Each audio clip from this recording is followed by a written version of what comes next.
Good morning, everybody, and welcome to today's webinar on how to get the tools to create your own future. So I'm Anna from the TUC, and I'm joined today by Liz North and Yuri, who will shortly introduce themselves. I'm just going to do a little bit of webinar housekeeping before we get going. Those of you who've joined webinars before will be familiar with this, but just in case, on the right-hand side of the screen, there is a chat panel there where you can use that to tell us a bit about yourself, to introduce yourselves, and to use it to share tips and ideas with each other. Underneath the screen, there is an Ask a Question button just down here. Please use that to post any questions that our speakers will answer at the end of the webinar. We'll also be joined for questions by Ian Borkett from Unionlearn at that point, if you want to put any questions to him. We're also going to be using polls during this webinar, and when the polls are live, they will also appear below the screen when they're ready for you to vote in. You won't see the poll button just yet because we've not activated them, but when they are ready, you'll see this little button saying polls appear. So please do click on that when we tell you to during the webinar. So yeah, thank you for participating today. And first of all, joining us is Liz North from Nesta, and Nesta are an innovation foundation, and they are tackling society's greatest challenges by taking bold ideas and making them into reality. And Nesta have partnered with the Department of Education and Saffron as part of the Career Tech Fund. So I'm just going to hand over to Liz to say a couple of words first about herself and about her organisation. So Liz, over to you. Thank you very much, Anna, and thank you everyone for having me along today. Apologies, my voice has suddenly gone, so please bear with me. I'm delighted to join you all this morning and look at the future of learning. So I work for Nesta, which is an innovation foundation. And as Anna said, we like to tackle the big challenges in society using bold ideas. This comes as part of our Future of Work and Skills theme, and we've published several reports around it, from the Future of Work 2030, which looks at the UK and US labour market trends, and also our Precarious Manifesto, which was looking specifically at the 6 million people at risk from automation who could be trapped in low-paid, low-quality jobs or forced out of the labour market entirely. In response to this, we created the Career Tech Challenge, and I'm delighted to talk to you about that this morning. So the Career Tech Challenge is a dual-track challenge looking at both a prize, which delivers career information, advice and guidance using novel labour market intelligence, and a fund which is looking at how to use online digital solutions and self-paced learning to encourage adults to have the motivation to complete learning and improve their career adaptability.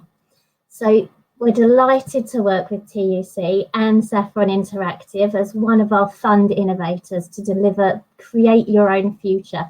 And I'm so happy to speak to you all about it this morning, not only because of the Value My Skills toolset that's so brilliant, looking at your transferable skills, but also developing this into creating a personalised learning journey specifically for you.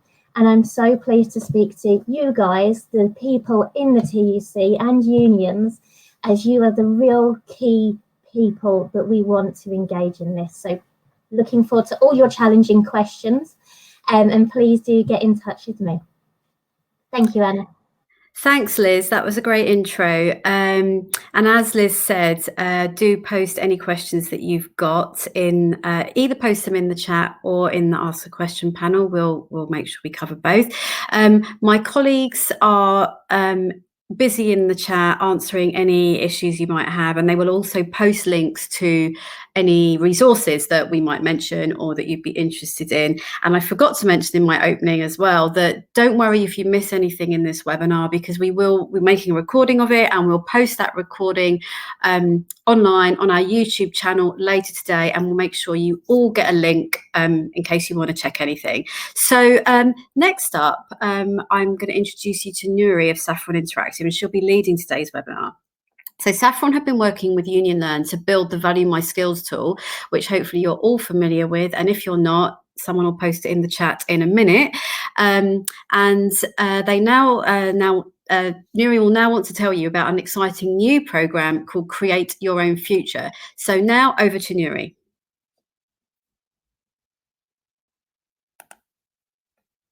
Excited to have so many of you here today to speak to us. What this program is about, and what we're going to actually do today, is have a really interactive webinar. So although I'm leading the webinar, what I really want to do is actually hear from you. So that's the reason why we've got all of these polls. So I'm going to start fairly quickly. Just a little bit about me. I've had a number of careers now. First of all, started out in tax with UK tax, became an international specialist and a partner at a consulting firm, and now I'm in learning and development. So been around the block for a few years, but really passionate about learning technologies and essentially enabling people to be the best that they can be. And what we're going to be talking about today is essentially being the best you can, but also what does that actually mean in terms of your future. So I'm going to share my screen with you now. I hope you can all see it. So what we're going to be talking about today, well, the first thing is about the recent changes in the modern workforce. And really, what does that mean for you and me? And how can you actually create your own future? And it's not easy. So we know that you require motivation to change. And what we're going to discuss is what stops you, or alternatively, what actually excites you about the future, and how you can actually change yourself, and then discuss how you cope when things don't go to plan. So we've got, as you've heard, an idea of the kind of support we can give you. But as I said, what we really need is to make sure that whatever we build is actually serving your needs and fits in with your lifestyle and is the inspiration for you to actually make that leap and that change. So just talking about the modern workforce and digital disruption. We are now very much into the fourth revolution, the digital revolution. And unlike the others before it, what's very different about the digital revolution is simply the absolute pace at which transformation is happening. And companies that have been around for hundreds of years are suddenly disappearing, and new companies are suddenly getting very big, very, very quickly. So just to give you an example, Apple, who we all know and love, and the iconic brand is familiar to all of us. But to get to the size of its market capitalization, which is essentially its value of 2 billion, that took it 20 years. And there's a Japanese company called Xiaomi, which only took 2 years to get to that same value. So the pace of things are really, really quickening. And there's two things that are actually fueling that pace. And the first is automation, artificial artificial intelligence, essentially machinery as well, and the technology behind that. So that's one thing that we're all aware of. The second thing is that technology is becoming cheaper and cheaper as technology actually gets better. So things that, for example, a shelf stacker, a robot can actually do that, and it only costs £20,000 for one of those robots. It can work 365 days of the year. It doesn't need maternity leave. It doesn't break down generally. It doesn't need breaks. So, the cost of technology is actually coming down quite significantly. And so what does that mean for us? And here's the chance for your first poll. To what extent are you concerned about these changes?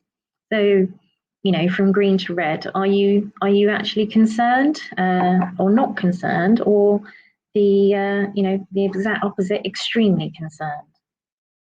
If you could actually activate that poll, that would be great, Anna.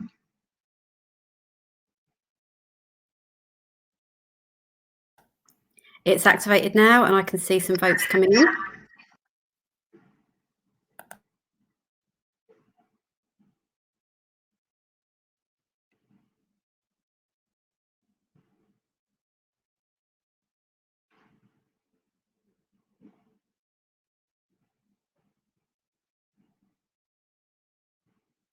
Dave Logan, you've just posted a question saying, is 1 high, concern, or low?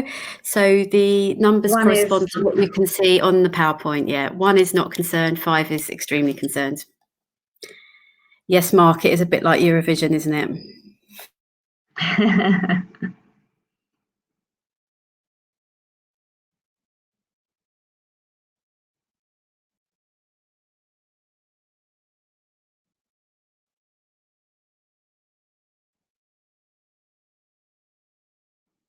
You're right, Xiaomi is actually not Japanese, it's Chinese. Apologies.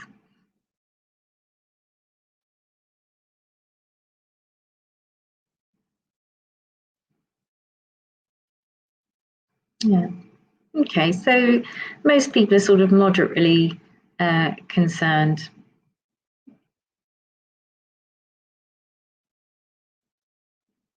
Brilliant.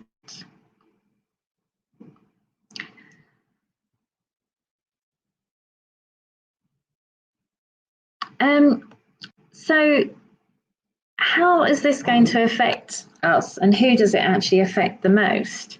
The people that it's actually going to affect the most are essentially workers that are in more client-facing or labour-intensive roles, people without higher qualifications, and essentially jobs in the retail, distribution, local government and manufacturing sector have been identified as most at risk by the government's national retraining scheme. And what does that translate to in facts and figures? It's not looking great. There's 1.2 million adults at the moment, aged 65 or over, in employment, and potentially more than that now, because that figure is in 2018. You're only in a job now for just over 4 years, whereas it used to be a job for life. The number that Liz quoted is that 6 million number of jobs are likely to be lost to automation in a fairly few number of years. And this is coming from a situation where just before the coronavirus pandemic, we were almost in full employment. And then another 6.5 million potentially due to COVID-19, and that's in the UK. But across Europe, I think McKinsey just sent out some figures to say that they're expecting 59 million to be out of work in Europe. And obviously, at the moment, we've got almost 70% of businesses have applied for funding from the government, and almost a quarter of people are currently on furlough.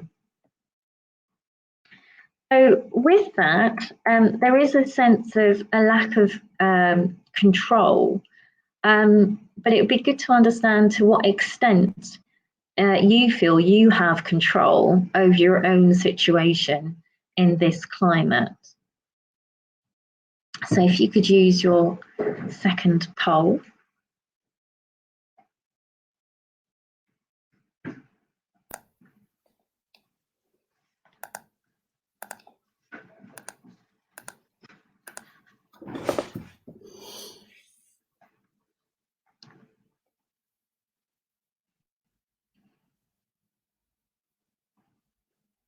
Is that poll up, Anna? Yep, that poll's live.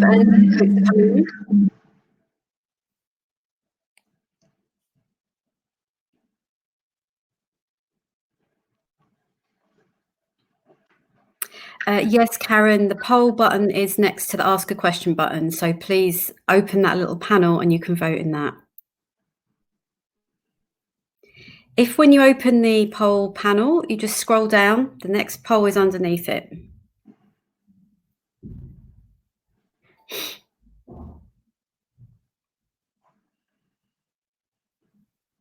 I can see the votes changing as I speak.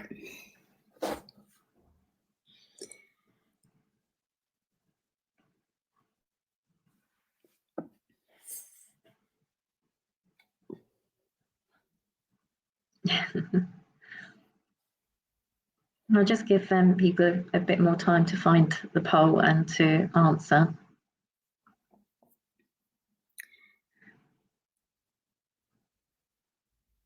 So, yeah, I think most people are sort of feeling not quite so confident in the current climate, and it's no wonder. So, although I said that you know, I gave you an idea of the people that were most affected, that really is just the first wave in terms of what's expected, you know, who are expected to suffer from automation. Obviously, all categories of people will suffer as a result of COVID-19. And even with digital disruption, even the more professions like lawyers, you know, accountants, they're not immune to the issues around digital disruption, just because artificial intelligence and just, again, the technology will become so powerful that those are going to be really the next set of jobs that are at risk. So what's the solution? You know, how can you actually gain control over your future? And what this is going to mean is for all of us, we're essentially going to have to become career adaptable. So no longer is one career going to be enough. People are going to potentially have up to 10 different careers throughout their lifetime.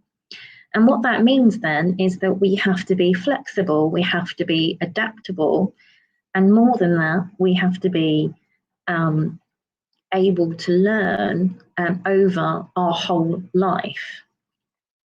So what that means is this career adaptability concept. What there are 5 tenets that are sort of that describe that capability to respond to career challenges. So the first is really around the concern. You know, do you actually have an interest in your own future? Do you look ahead and plan for what might come next? The second is control. Do you take responsibility for your career development so that you can influence and shape it? The next is curiosity. You know, do you imagine and explore different scenarios that can open up new possibilities? And then, you know, confidence. How confident are you in yourself and your ability to pursue these goals? You know, do you have the resources that you need to be able to do what you need to do? And you're confident in being able to access those resources. And the last is commitment, because you can have all of the above, but when the going gets tough, you have to keep pushing on, and it's whether really you have that commitment to keep going. And what we think helps career adaptability is essentially these factors.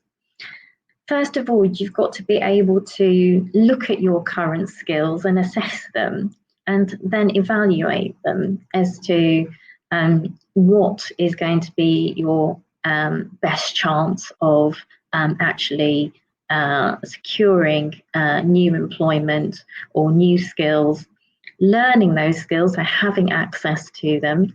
And skills don't come easily, you have to practice them. So you might have to take a step back in role so that you can practice them in order to progress further. And then being able to apply for jobs and being able to have visibility of those jobs in order to essentially be able to easily move from one career to another career. And over that time, obviously, you know, life gets in the way. So it's about how motivated are you to keep on that path and to keep taking action.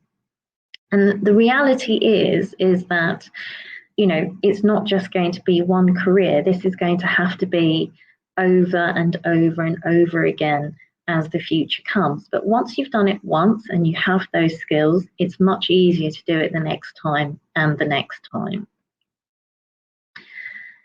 So over to you again. You know, it's easy talking about all of that, but, you know, things are difficult. So what I really want to understand is, for you, what are the barriers to being adaptable and resilient? And again, I'm going to ask you to go to the polls and answer, you know, I know that there might be a combination of things, but if you could sort of put your top thing that prevents you from doing something, from changing, from doing something uncomfortable. If you could go back to the polls, that'd be great.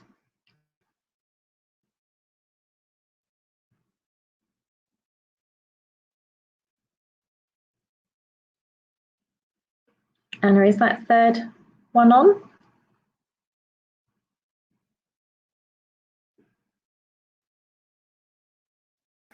Just 1 second, I'm just doing it now. I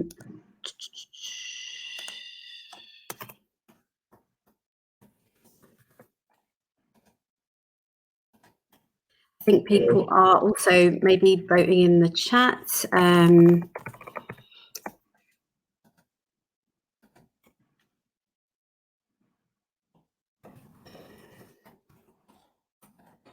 Sorry, just 1 moment.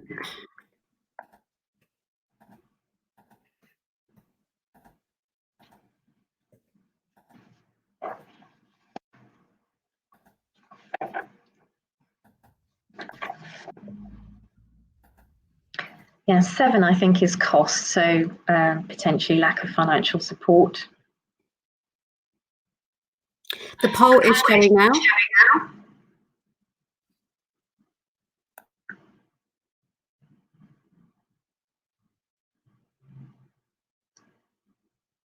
And yes, I can see some votes coming in.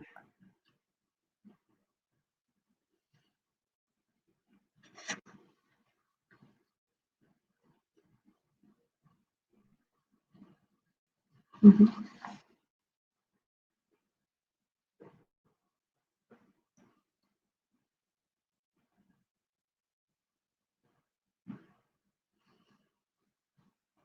Yeah, there's caring responsibilities there. That's brilliant. Yeah, absolutely. We've all got dependents to take care of these days, a lot more than we used to have in the past. So absolutely. You haven't listed anxiety. That's a very good point as well. Thank you for that, Julie.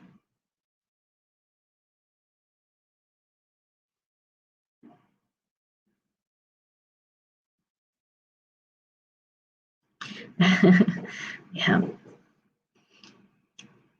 I think at the moment we're all going to have to be agents of our own change. But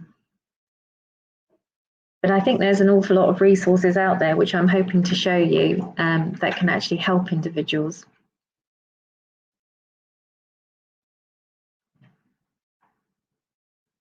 Yeah, Ruth, I think that's right. And what we mean by that is having access to resources is absolutely fundamental. And this program, we hope, is going to change that and give access to those resources and give that opportunity. So absolutely, Ruth, I understand your comment there.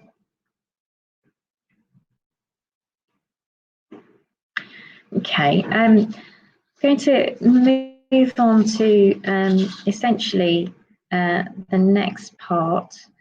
So thank you for your responses. So despite these barriers, I'm pretty sure that you are really proud of some of your achievements. And what I'd like you to think about is what those moments were that you're particularly proud of and what actually motivated you.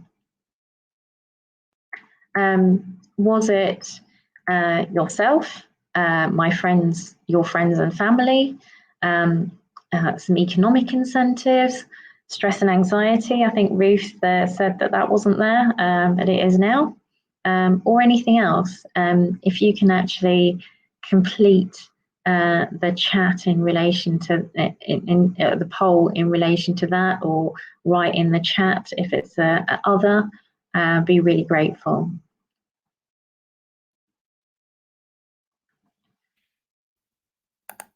There isn't actually a poll question for this one because we thought it would be open text. So please, yes, vote. Type your answer in the chat.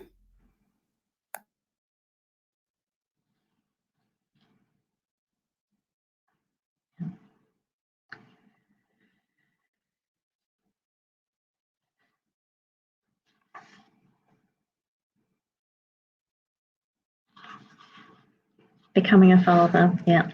Becoming a mother to twins changed me quite a bit.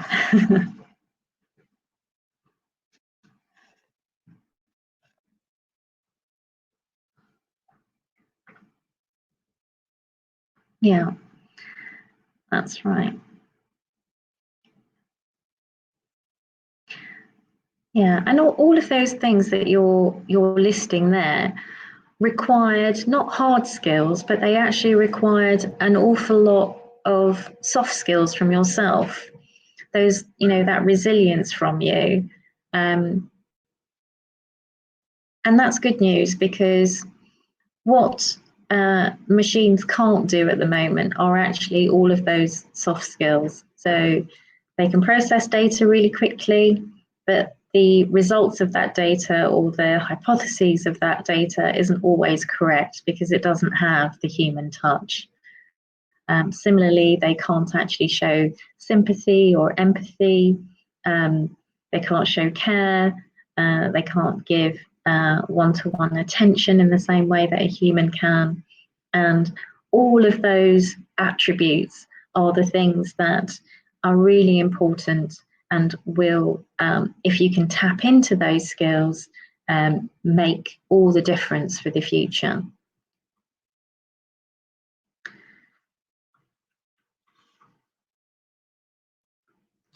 So I'm absolutely astounded at some of the things that all of you have achieved. Well done. So when you're thinking about those motivations that you were given, or that you had, it wasn't easy, and a lot of people think that change isn't for them. And that's true. Your body and your mind is actually, in some ways, resistant to change because it builds up these habits.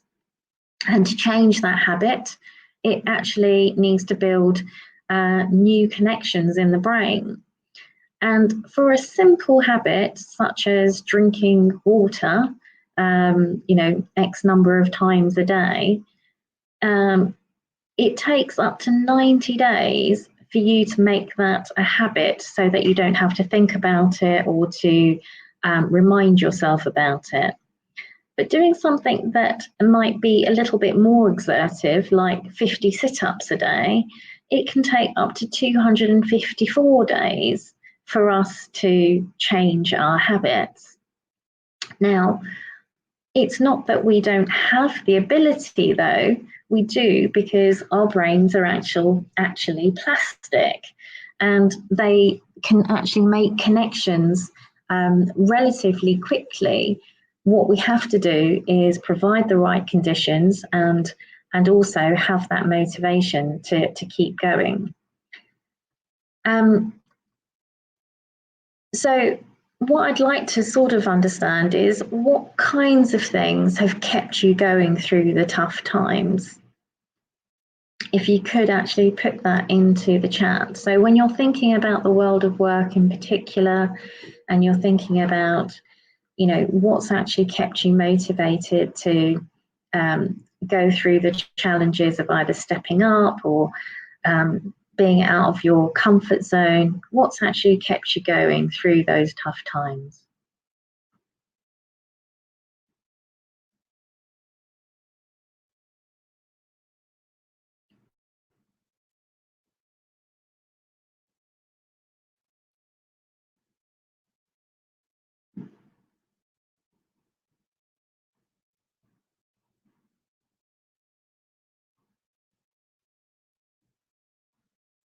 Yeah, positive mental attitude and support from others. Yeah, friends and family. Good. And is it friends and family in particular that are role models? Is it people that you identify with, or is it someone just holding your hand? Do you feel?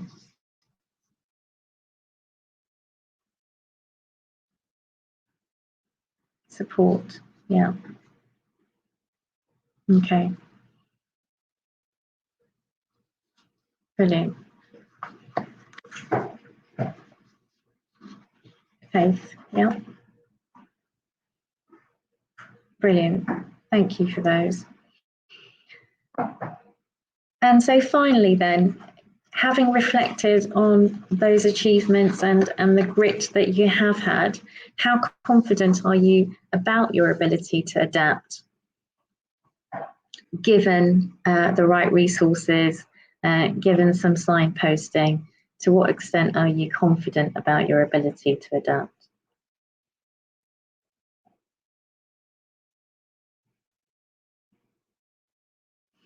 I think that's our last poll, isn't it, Anna? It is, and it's visible now.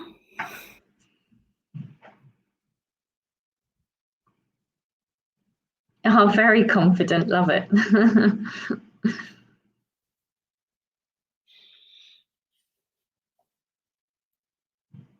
Brilliant, that's so good to hear. Yeah.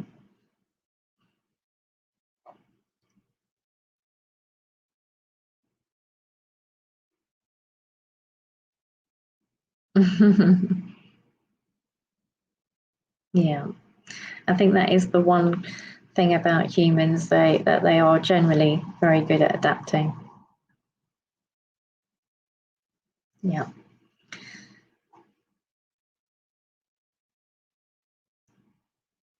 Yeah, age is going against me too. Jane. Yeah, brilliant. Yeah, thank you for being so participative through the polls.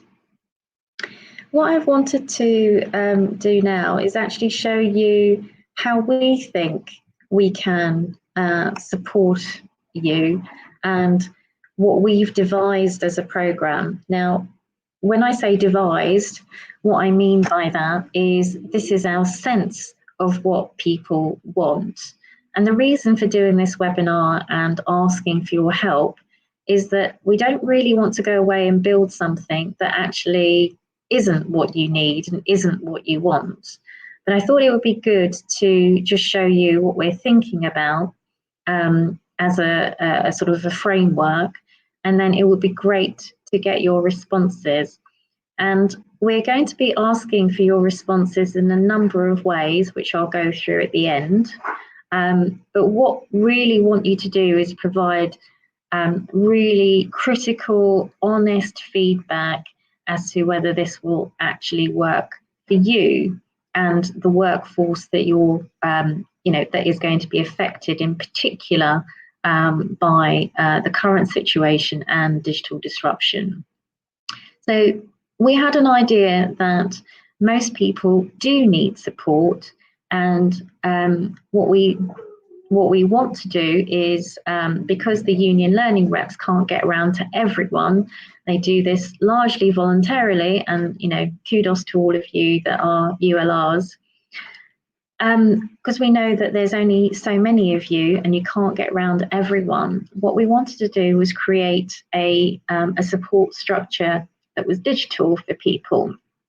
So what people will do is use either their phone, a tablet, or a desktop, and be able to choose who their mentor or who their support person might be.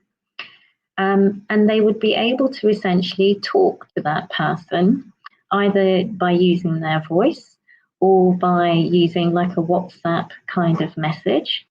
And the idea is that these people will have a profile, and they are based on real people in terms of the experiences that people have had in terms of being on a changing career. And you would choose the person that you want to take you on that journey. And once you'd actually chosen that person would talk to you about your interests, what motivates you, and get you thinking about what essentially are the things that you like doing, the things that you need to do, and what that means in terms of the world of work for you. So it's really taking you to understand that you have more skills than just the job that you do. It's really about the skills outside your job that are just as important as the ones that are in your job role.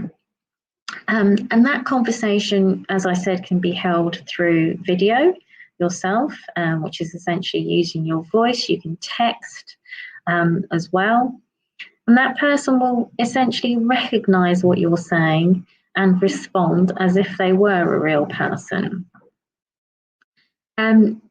It will then take you through the Value My Skills assessment tool to assess what are those transferable skills that you have, so from the life experience that you have, and take you through to identify where are your strengths across 4 areas, which is people, data, things, and ideas.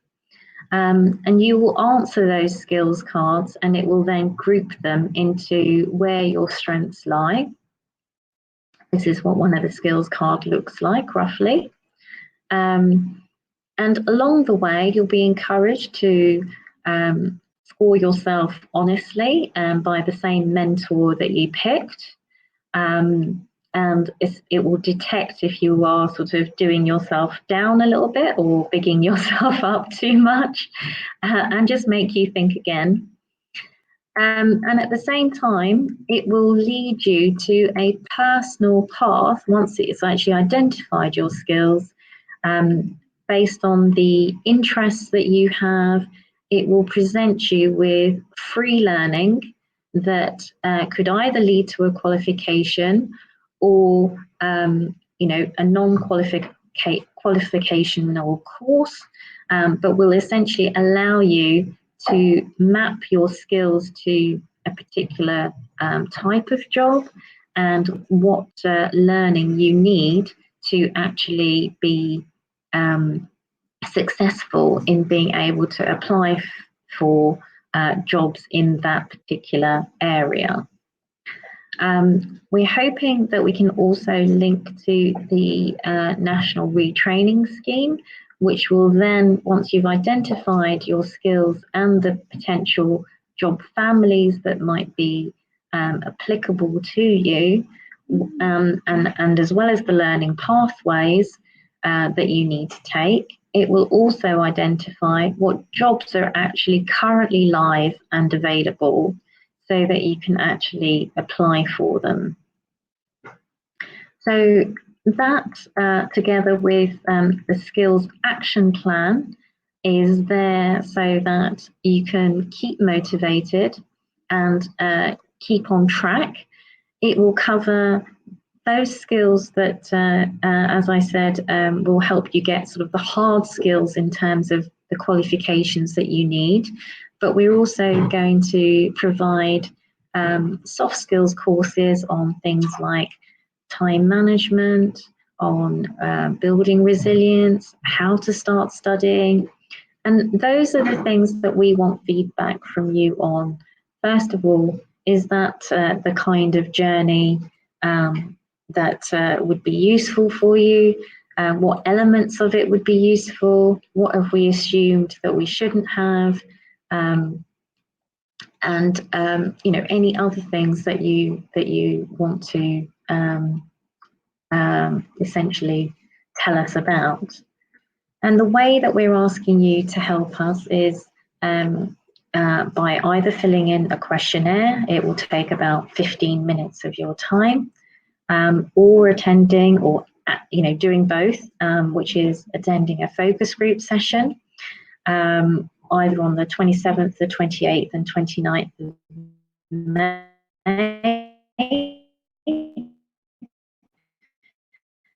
I do believe that these are going to be posted up, and there's 2 sessions on each day.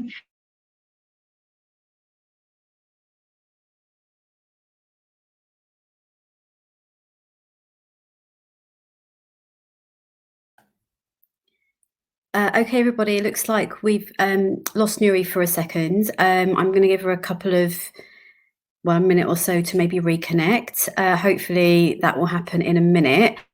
I'm wondering whether it's also worth me, while we're waiting for Noorie to reconnect, just taking a couple of your questions from the audience. I'm just going to invite Ian to join us so that he could also take some of these questions as well. Right, just one moment.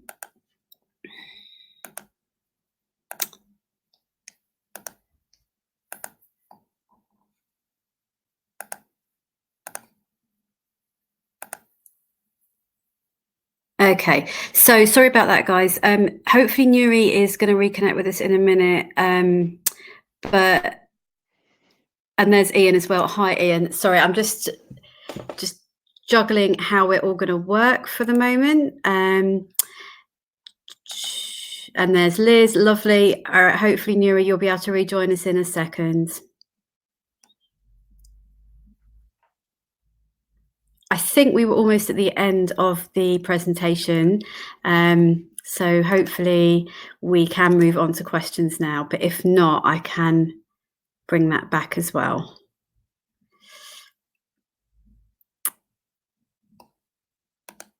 Okay, let me just try again with Noorie.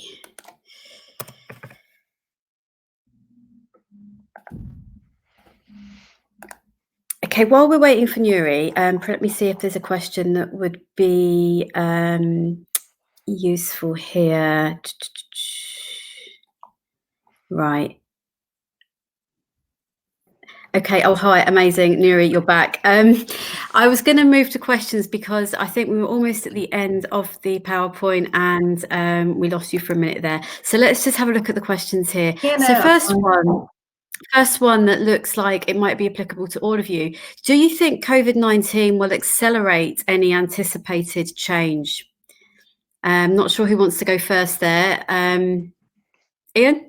Yeah, I'll take that. And good morning, everybody, and thanks very much for all that feedback you've been providing in the chat. I mean, that's really valuable for us as we take this project forward. In terms of the question that was posed, will COVID-19 accelerate and anticipated change? I think the simple answer to that, I would say, is yes, it will. I think particularly with the COVID-19 pandemic and the lockdown, we've seen people have to work differently, changing their ways of working. Obviously seen more people working from home. We've also had to rely and look at technological solutions in order to continue working as much as normally as possible, particularly the massive expansion and growth of video conferencing. I feel like I'm video conferenced out at the moment with the number that are around. So there is a huge amount of change that's taken place, and I think this will accelerate. And I think we will be looking at a new norm. I think we're seeing that in a lot of cases, people can work differently and still support one another. And use technology to our advantage. So I do really see this accelerating at some pace. Yeah, I would agree. There's been quite a lot of analysis by sort of the big consulting firms at the moment saying that COVID-19 is actually going to accelerate the rate of digital transformation, because companies are going to have to do things differently in order to survive. And so, you know, digital adoption, digital change will actually accelerate as a result of COVID-19. It was going at a pace as it was, and that's only going to get faster. Lovely. Just well, and apologies, I think there might be a little bit of feedback. Nope, we're fine now.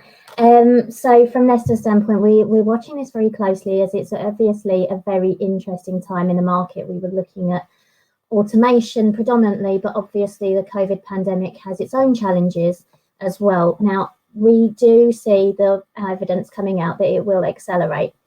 There's also an interesting picture that we're keeping a watching brief on around the inequalities of that acceleration, both from an individual standpoint and thinking of it in an individual way of being very lucky that I am able to work from home. However, there are individuals, and I'm sure a lot of the union members, who cannot work from home. And how do we make sure that that inequality is not exacerbated as these people who have been furloughed and can't work from home are not disproportionately affected? Equally, from a business standpoint, there will be businesses that don't have the capital means to digitally transform as quickly or automate as quickly as others.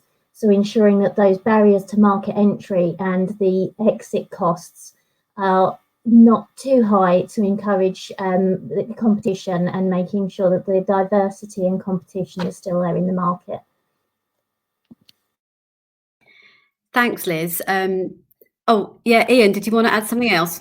Yeah, just a very quick point. I think sort of Liz makes some really important points there about the inequalities that are associated with technological change and acceleration, and particularly as well, we all know about the sort of massive digital divide that currently exists, and the sort of millions of people who haven't got sort of basic digital literacy or the confidence to use that, or the technology. So that is a huge issue for us, and I know a lot of unions and sort of union learning fund projects are focusing on looking at sort of addressing some of those inequality issues and addressing that sort of digital divide.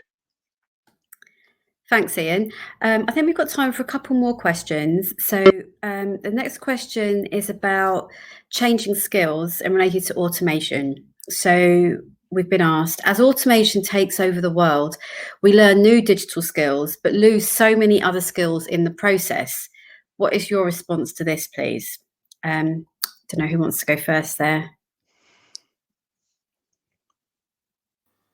Shall I go first? Yeah, go for it, Liz. Perfect. So at Nesta, we've published our Precarious Prepared Manifesto. And if anyone would like to see that, I will put my email address in the chat in a moment. And I'll also include a link to it. But our Precarious Prepared Manifesto is a four-pronged attack of what we're lobbying government for. And it includes an education system that's broader and teaches a whole new range of skills, including the emotional and social skills. Now, this is also in the wonderful app that Noorie has talked us through so far to just teach that resilience of carrying on going.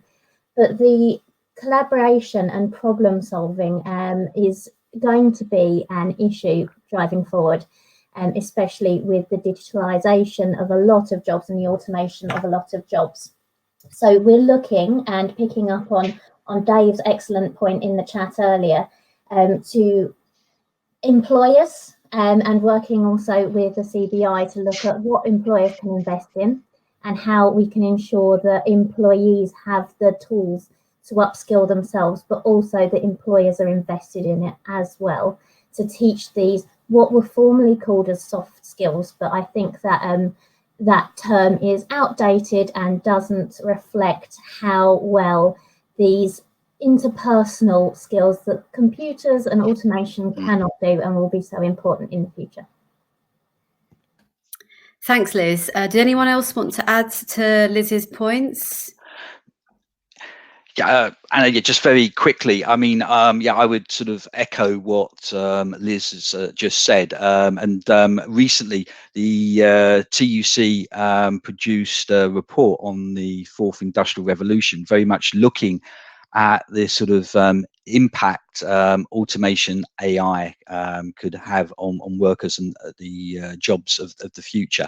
And one of the sort of key findings coming out of that report was that going forward, employers would value more those interpersonal skills that Liz mentioned around, you know, working collaboratively, problem solving, sort of change management. Thanks, Ian. Did you want to add anything, Yuri?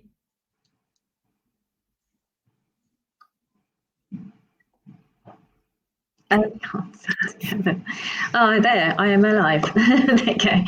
I was just going to say that people have sort of mentioned older workers, and I think that actually those life skills and that experience is something that older workers have in abundance, just because they've been around for longer and therefore have had all of the knocks and and learnt from their mistakes. So actually, I think that this is a time when older workers are actually going to be more in demand, given that they have an abundance of these soft or interpersonal skills already. So yeah, thanks, Yuri. One more question we've had is about how the role of the ULR might be impacted by this new app or program. And maybe it's something that, even if we don't know the answer to that, is something we can think about taking forward. Just that with the role of this new app, where it perhaps works as a kind of virtual mentor, virtual coach, how would the role of the ULR be impacted where they're quite used to doing things maybe one-to-one, supporting their members, etc. So there, that's our last question. If anyone wanted to add anything to that, go for it. So I don't think that digital can ever replace a human, and the ideal is to have a ULR take someone on that journey. Unfortunately, we just don't have enough of you. So the next best thing is to have something that is scalable. And that's the reason for essentially having a digital mentor. But in no way is it the same experience, or probably as effective as having an individual. So this is just to try and make carbon copies of you, really, so that people can have access to a digital mentor if they can't get to a physical mentor. Thanks, Noorie. Ian, did you want to come in there before we close? Yeah, just quickly to say, I agree with Noorie. This video chatbot will never replace sort of face-to-face or the same experience that people would get from that face-to-face interaction. I mean, we know that, and we've got plenty of research and evaluation evidence from Leeds and Exeter University that back that up. I think, like all the other tools and resources that Unionlearn and unions have developed, this is really to sort of complement and support, and I can see this sort of helping ULRs as well, in terms of supporting their role and being able to use this to engage with their learners in a sort of non-threatening way to help build learners' confidence and motivation. And where ULRs are not in workplaces, that learners who feel confident enough could use this resource in order to help them to start their learner journey. And I hope as well, as a result of doing that and being on that learner journey, ultimately they think about becoming ULRs themselves and then taking this on and sharing it in the workplace and building that network and those support groups. And as part of this project, we accept this resource isn't going to be in isolation. We're also looking at supporting and building what we're calling life and career planning groups, these support networks, these sort of ideally face-to-face that the ULRs would facilitate in the workplace, and particularly in workplace learning centres. So yeah, simple thing is that it will never replace that sort of face-to-face interaction, which is so important. Just final thing as well, just before we close, I would thank everyone for your participation, contributions and input today, and your feedback has been fantastic. And these are the kinds of discussions that we want to have with you and find out what would be useful, what would be helpful, what would work with your learners. So please, I do sort of urge you, if you haven't already done so, please sign up for the focus groups that are going to be taking place from the 27th to 29th of May. There's going to be morning and afternoon sessions. They won't last any longer than an hour. We really want to hear from you. We want your ideas. We want your input. To do that, all you need to do is go to the Unionlearn website. Under events, hopefully the registration has now been set up so that you can enroll or sign up for those focus groups. But we would love to hear more feedback from you to help with the development and design of this tool. Thanks, Ian, and I think that's a great note to finish on, because we've had so much good feedback from you, and as Ian said, it doesn't stop with when we go off air in a minute. There's plenty of opportunity to still influence this process, and as Jane has just posted in the chat, details of the sessions will be posted on the webpage that Ian has just mentioned very soon. So all that remains me to say is to thank Liz, Noorie and Ian for joining us today. Thank you all for tuning in, and we'll see you again on a webinar very soon. Have a good weekend, everybody, and continue to stay safe. Bye-bye.